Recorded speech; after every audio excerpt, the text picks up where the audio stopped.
A New York man was sentenced today to 108 months in prison followed by 15 years of supervised release for attempting to provide material support to the Islamic State of Iraq and al-Sham, ISIS, a designated foreign terrorist organization, in connection with his efforts to attack civilians with a knife in Queens, New York.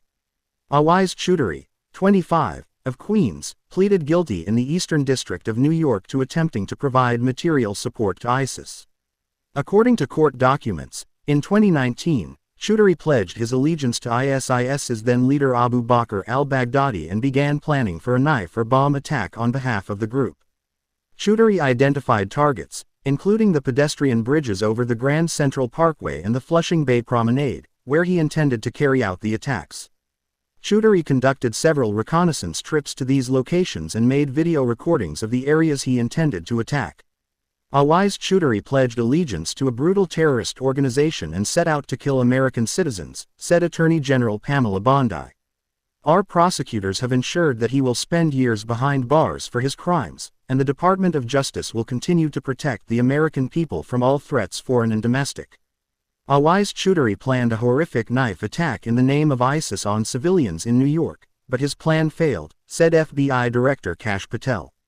The men and women of the FBI never lose sight of the threat posed by supporters of ISIS and other terrorist organizations.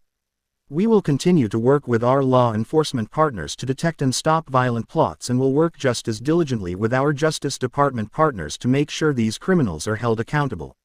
After consuming violent ISIS propaganda for more than a year, the defendant took real-world steps to carry out a lethal terrorist attack in Queens, including scouting the location of his attack and analyzing when it would be the most crowded so he could inflict maximum slaughter, said U.S. Attorney Joseph Nocella Jr. for the Eastern District of New York. Thanks to the Joint Terrorism Task Force, Chudhary was stopped before anyone was harmed. According to court filings, Chudhary sought guidance from people whom he believed to be ISIS supporters, including about what type of knife to use and how to prevent detection from law enforcement by not leaving traces of fingerprints or DNA. Chudhary also sent a screenshot of an ISIS propaganda magazine that included a diagram of the human body depicting where to stab victims with a knife.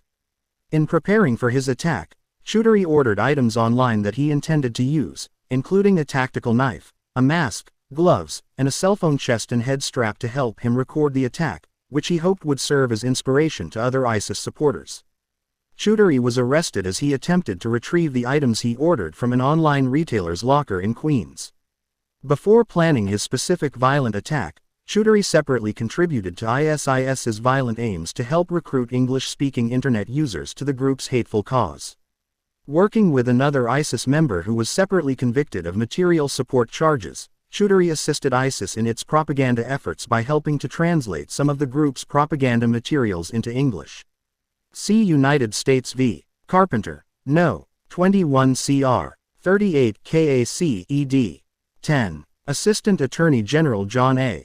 Eisenberg of the Justice Department's National Security Division, U.S. Attorney Joseph Nocella Jr. for the Eastern District of New York, and Assistant Director Donald Holstead of the FBI's Counterterrorism Division made the announcement. Assistant U.S. Attorneys Ellen H. Seiss, Lindsay R. O'Cain, and Andrew D. Reich for the Eastern District of New York and Trial Attorney Kevin Nunnally of the National Security Division's Counterterrorism Section are prosecuting the case.